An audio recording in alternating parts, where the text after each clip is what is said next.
Welcome to another episode of Equity Mates, a podcast where we explore what is possible in the world of investing. If you've just joined us for the first time, a massive welcome to the community. Can't wait to get stuck in with you today.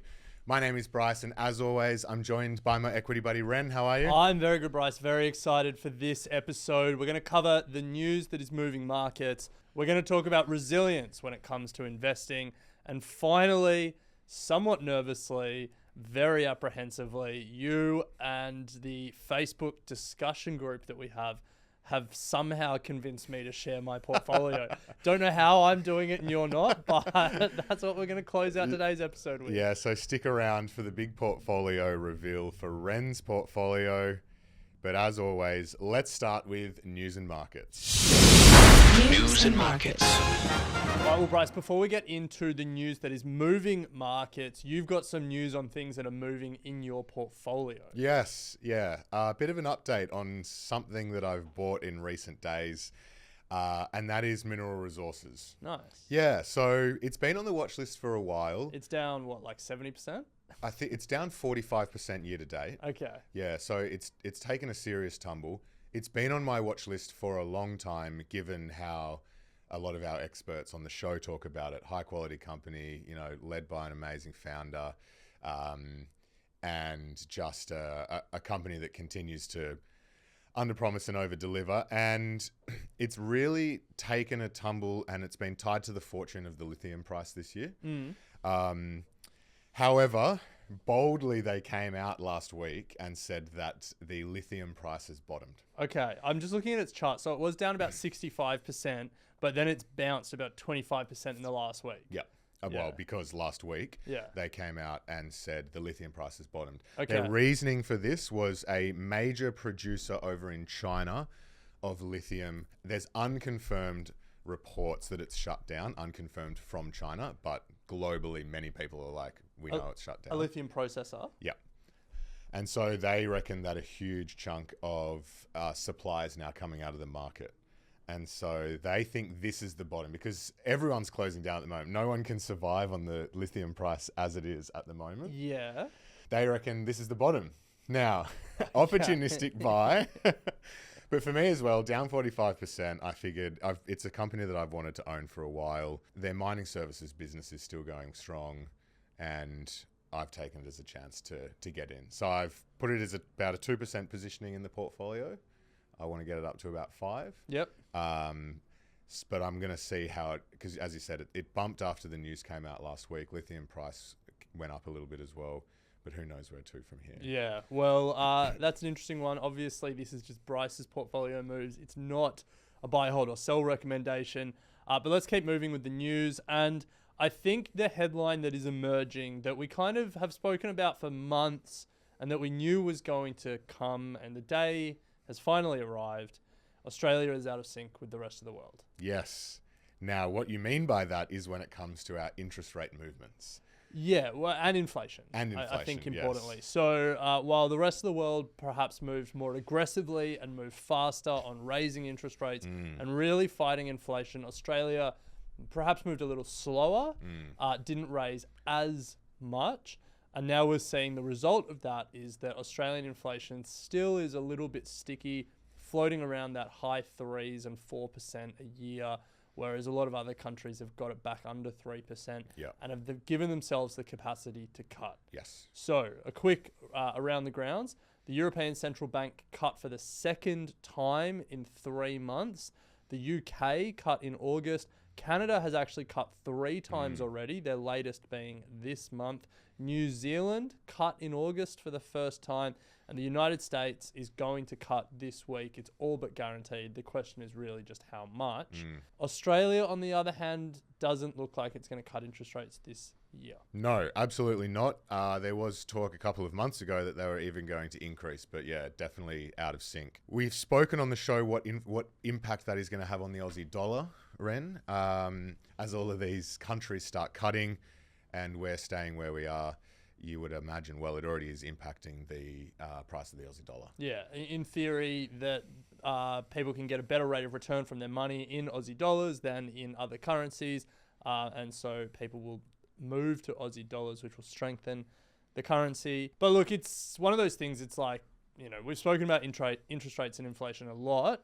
And it's just going to get even politically harder now when we look out at the rest of the world and their cutting rates in Australia perhaps is going to need to raise or at least hold for a little while. So I think, we already have seen the Treasurer and the RBA governor subtweeting each other in the media, blaming each other for the state of the economy. We've seen recommendations to the RBA's board structure basically fall away. The opposition have not given their support. The Greens have put conditions on it that probably won't be tenable for Labor. So it's like we're out of sync. It's become a political football. It's just not a good setup at the moment for like long-term, proper debate and structural reform. Yes, yeah. It could get quite messy. Which is concerning for us. Messier. Yeah. We could get in a fair bit of trouble. But anyway, we'll see how it pans out. Time of recording, we are anticipating how much the US cuts. But let's move on. OpenAI, Ren. A pretty big announcement in the development of their AI capabilities. Yes. Well, I mean, we seem to get a lot of big announcements that we don't really understand. New model does this, new model does that. So here's their latest model, O1. Yeah. It can operate at a PhD level of maths and science. Yeah. It's pretty amazing. Yeah. Well, I wonder what it's operating at now, though, because whatever I'm throwing into OpenAI, it seems to be managing it pretty well. GPT-4, it's phenomenal. Yeah, well, phenomenal. I think a big build this one is it takes more time to think. So you won't get the answers as quickly, apparently. But that's perhaps not the worst thing. Fine. I don't think I'm after OpenAI to spit it out at its speed. You just want the best answer possible. Yeah. It is just like this ongoing march. Like the app, more and more applications will come as it gets more and more sophisticated. Yes, it's getting closer and closer to not artificial intelligence, but artificial general intelligence. AGI. Yeah. We don't know if it's getting closer. It feels like it. It's still arguably just like pattern matching and formulaic, and it gets taught so much data and it just can accurately predict what the next thing is. Yeah. Anyway, we're not here to talk about the complexities of AI because it is not in our circle of competence. What is in our circle of competence is the business side of this story. And the OpenAI business story is pretty amazing. So they're in talks with the UAE or a UAE-backed fund, the United Arab Emirates, to raise money at $150 billion valuation. Now, to put that in perspective, that'll be like right at the tippy top of private companies. You're talking the SpaceX's, the ByteDance, which owns TikTok, and Stripe. But it'll be big. They all sort of sat around the 100 bill in 2021. Some of them have had their valuations cut. So this is massive. But what is even more impressive is the rate of growth. So 150 billion now, it raised at 86 billion last year. And that 86 billion was 3 times the valuation it raised at just earlier that year. Yeah. So in about 18 months, it's gone from about $30 billion valuation to $150 billion valuation. Off 4 billion annualized revenue. Yeah. Yeah. Which is also growing incredibly quickly. I think it was up 580% year on year. Yeah. So unbelievable story. Yes. I'd love to invest. One of the conditions of this investment, so OpenAI was a not-for-profit when it was founded. And then as it raised at higher and higher valuations, it changed to a capped profit model where it was limited by the amount of money it could make. Part of the conditions of this investment from the UAE is it removes that cap and just becomes a normal for-profit company. Makes sense. Which seemed to always be where this was headed. Yes. Yeah. Will this list or will it go down the route of staying private for as long as possible? Or will Microsoft try and buy it? Swoop in. Unbelievable. Why would you list if you could need. raise $10 billion at $150 billion valuation? Like you just wouldn't need the headaches of being a public company. No need. Anyway, we'll continue to watch this one closely. If you want to keep up with the headlines, make sure you subscribe to our daily newsletter. We'll send you headlines from around the world that we think are important when it comes to business and markets. We also send you questions that have come from the community and have been answered by our experts. So there's a link in the show notes and description to sign up. So Ren, resilience. Yes. Something we've been thinking about a lot lately, particularly, we've just spoken about the Aussie market being out of sync with what's going on in the rest of the world. There are plenty of reasons and causes for uncertainty. Inflation, cost of living, geopolitically, we've got Ukraine, we've got Israel, we've got Trump on the political side of things. Yes. Assassinated almost twice now. I know. Unbelievable. We've got the environment, we've got climate change, we've got AI, you name it. There are many reasons for which we can feel uneasy about what's going on in the world. So, Ren, this is a bit of a feel-good moment because when we're thinking about long-term investing, we love the resilience of stocks. I'm not sure if you can set it up as there are so many reasons to be uncertain in the world, and this is a feel-good moment. Well, what we're about to say is feel-good. I know what you're saying, we want things that are resilient, that can survive through the test of time, chaos, and whatever is thrown its way. And it was just something that we thought was worth reminding ourselves about, was just how resilient stocks are, but more importantly, why they're resilient.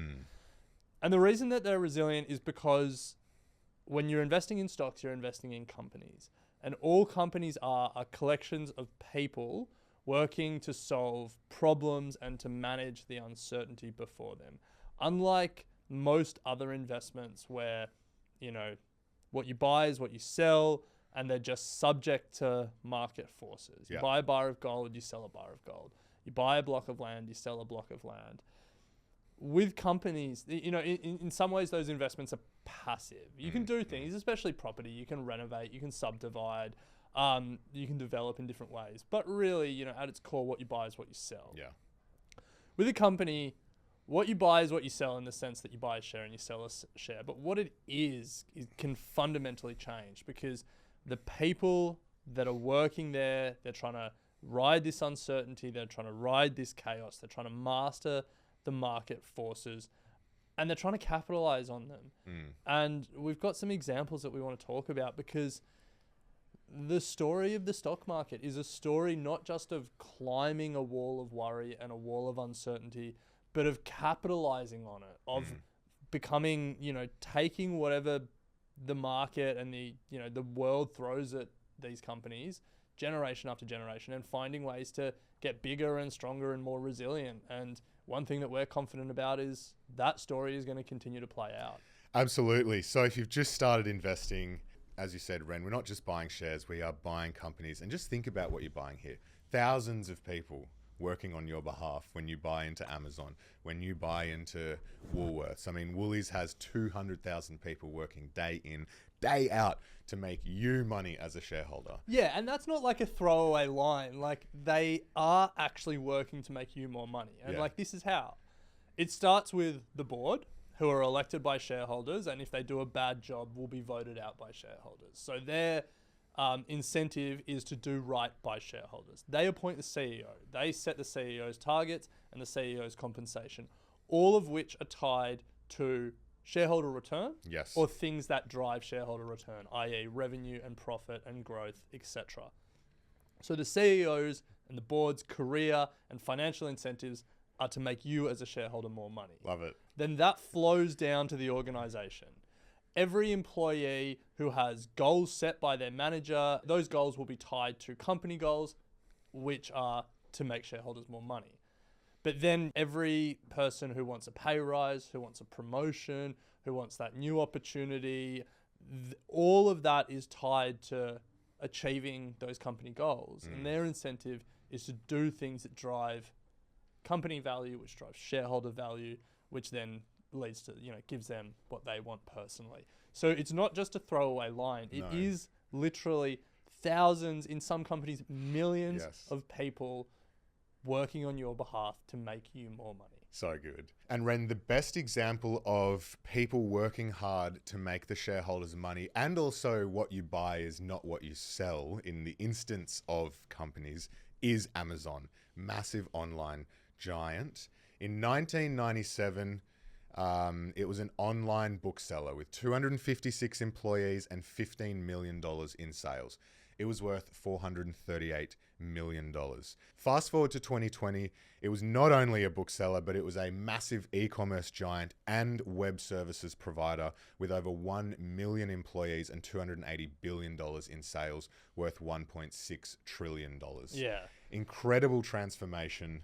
So working for you. Yeah, so from when it listed to 23 years later, it went from 438 million in value to 1.6 trillion. It's obviously continued to, grow its employee count and its sales count from there.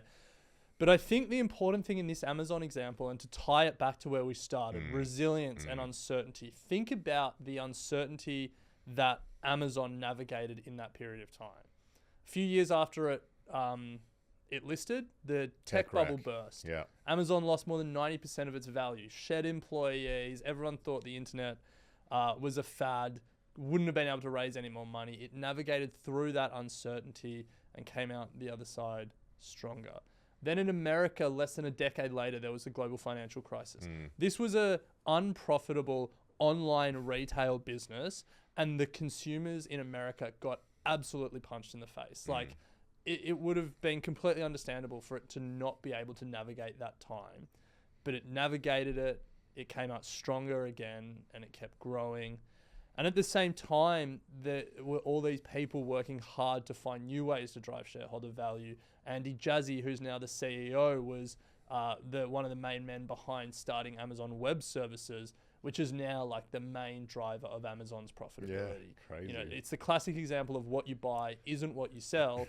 Because no one who invested in 1997 bought Amazon thinking it would be AWS. Exactly. Yeah. There is no way you could have foreseen that. But that is just like why stocks are resilient and why we love them, because you get the application of human ingenuity, of thousands of people's best ideas and best efforts to make you more money. That is why we love stocks. Yes. And that is why we love investing. Well, if that doesn't get you pumped enough to keep investing, or at least start investing if you're sitting on the sidelines, wondering if it's for you, then I'm not sure what else we can do. Well, we'll keep trying. We'll keep trying. Yes, we will keep rinsing and repeating that message. This is a segment that I think many of you at home have been waiting for so long. Ren's going to reveal his portfolio. How this came about was, if you're not in our Facebook community group, get in there, because it seems like you can influence what happens on the show. Yeah, you can definitely influence what happens on the show. You can definitely influence what happens on the show. I just thought I could also influence it. I guess not. One of our community members, Tony, he put up a suggestion that if there are 100 likes on a particular post, that Ren would have to reveal his portfolio. And lo and behold, there are over 100 likes, Ren. So let's start with the structure of your portfolio. Okay, so we talk about core and satellite on the podcast. We recently did an episode on our sister podcast, Get Started Investing, about core and satellite. I have core and satellite with, I guess, a little twist. So I sort of split my portfolio into 3 segments. Okay. Core, then active and thematic, and then satellite, which is individual stocks. Nice. All right. So I can talk to the philosophy of that, or we can just get to the... That's a good starting point. Okay. Now, we're not here to talk high level, though. We need to get into the nitty gritty. So talk us through your core holdings. Yeah. So for me, when I think of core, I think of like the truly long-term bottom drawer set and forget. And for me, the only investment that fits that bill, I should be very clear, for me, the only one that fits that bill are market cap weighted index ETFs. Yes, okay. And so rather than doing a all-world ETF, like a VGS or a DHHF or a VDHG, I guess the ability to set my own portfolio weightings. And so I have 5 ETFs that make up my core portfolio. Okay. They are in no particular order because they're all equal sized. Vanguard Australian Shares, VAS, iShares S&P 500, which is the US, Vanguard FTSE Asia ex Japan, which is Asia, BetaShares Europe, and then BetaShares FTSE 100, which is the UK. Nice. So for me, that gives me a pretty much most of the world. Yeah. Yeah. Nice. So 5 core. Let's move on to the... No questions? No follow-up? Well, I mean, they all make sense. They like we've spoken about this part. I think of all parts of the portfolio, true. This is a part of the portfolio that I think we've covered the most. And so let's move on to the, I guess, more interesting elements, which is what you defined as your middle part of the portfolio, your that intersection between core and satellite. And this is where you start playing around with active management and thematic. So talk to us about that. Yeah, so why I think they're sort of middle ground. I don't think active managers or thematic can be truly long-term set and forget investments. You need to be checking in on them and thinking about them. Like they're just not built in the same way that index products are built, which is perfectly fine, but it's just, I think of them as a separate bucket. Yeah. So I've got, we've spoken about NAB Equity Builder. We probably haven't spoken about it for a while. So for people that aren't familiar with this product, it's the only investment loan we've come across in Australia. There might be others, but it's the only one we've come across that is set up like a mortgage where you have principal and interest payments rather than a margin loan structure where you can get margin called. And so a couple of my active managers are through that product, and so the investment, I'm limited by NAB's investment menu. Yeah.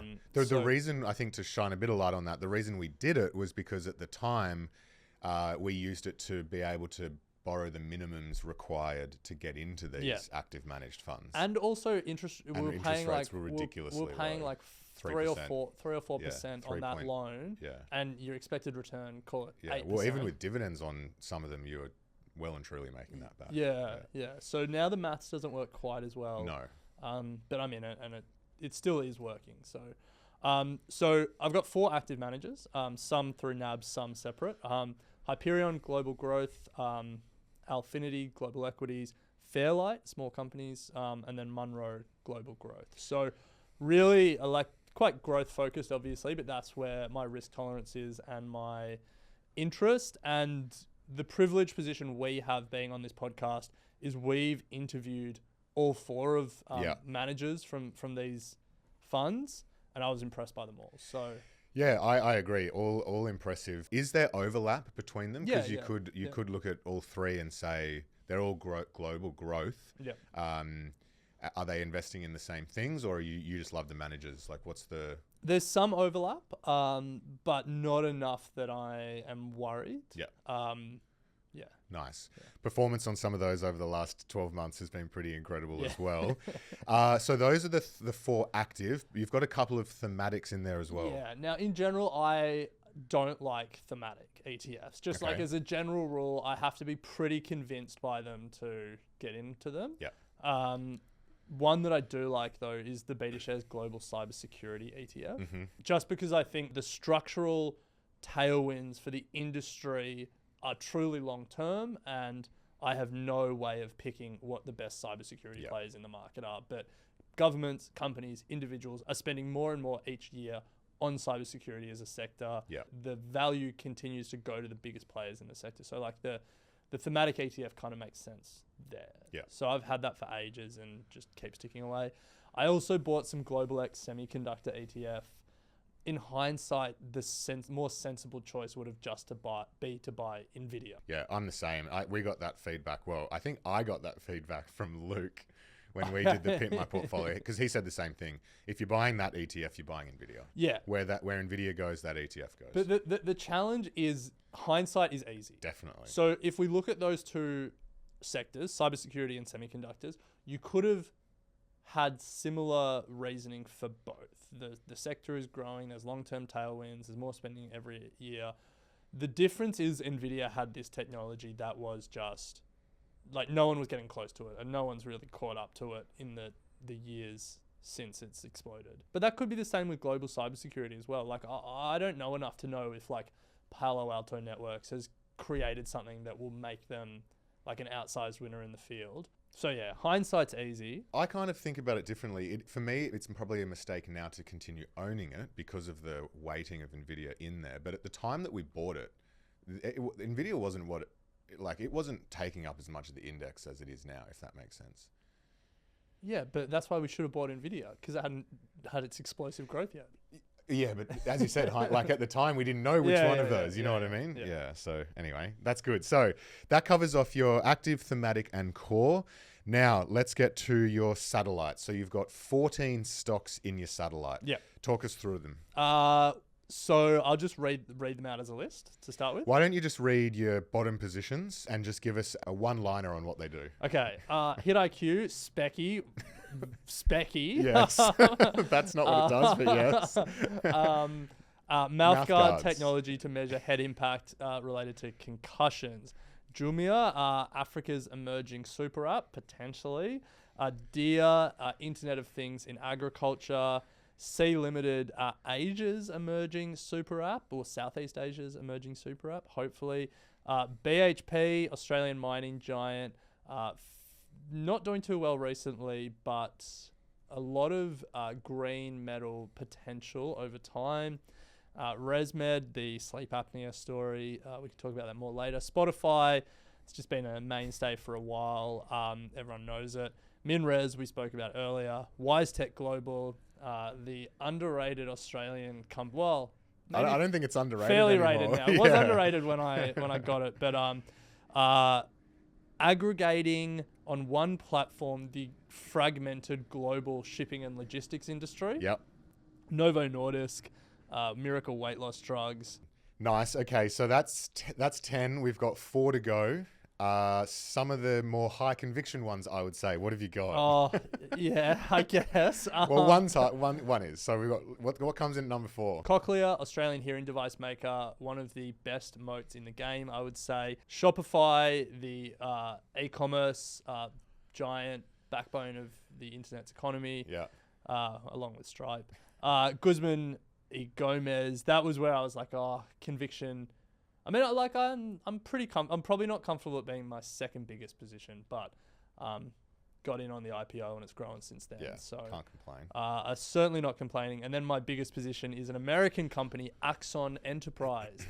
This was my stock of the year last year, so I've spoken about it for a little while, but it's probably less known than a lot of those other names. Started out making tasers. That's not why I like it, though. Why I like it is the body cams for police and security, but also the platform, evidence.com, where all that gets uploaded to. It is a sticky moat. It's founder-led, and God, it's been good. Nice. So that's the breakdown. Now, in terms, if you're sitting there wondering how weighting and all this sort of stuff, I think for Ren, between your core, active, and thematic, it's about 65%. And then between your individual stocks, it takes up the remaining 35% or thereabouts. So there you have it. I feel super vulnerable. No, I think there's some really interesting stuff in there. I think if I look at the stocks as well, a decent mix globally, you can see which ones you've got sort of, I mean, Hit IQ, we've done that on the show. That's 1% of the portfolio. Let's be clear. Yeah. No, I think, and an interesting mix of active and thematic as well. So, but I think at the end of the day, if you can just shine a light on how you, which we've done on the show before, but how do you actually allocate cash to this portfolio? Yeah, it's a good call. So the core, those 5 ETFs are part of an automated part of my fortnightly pay cycle. We get paid on a Monday here at Equity Mates. On Tuesday, there's an automatic transfer to a broker, and then on Wednesday, that automatically invests evenly across those 5 ETFs. Yeah. So that's just going all the time. The active and thematic stuff, I'm not adding more to. It's just I've got a position there, and maybe I will in future, but it's not something I want to regularly contribute to. I just want it to tick away. And then the individual stocks is purely opportunistically. So the last one I bought some more ResMed after the Apple announcement, which we spoke about on the podcast a couple of episodes ago. But yeah, there's no automated or regimented way I'm allocating to my individual stocks. It's just as and when opportunity arises. Nice. Well, thank you for doing that, and thank you for Tony for striking up support in the Facebook group. If you're listening and you're not part of it, we'd love for you to come and join our Facebook community, because there is so much happening in there, plenty of conversation. We really appreciate it and love the chit chat. So, I mean, the obvious question that comes out of this is, when are you going to do yours? Well, I've got to see it in Facebook. Okay.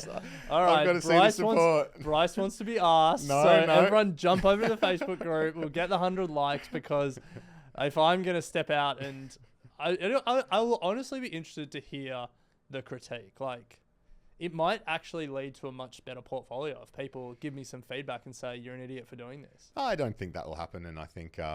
maybe. I don't think so. Maybe. Who knows?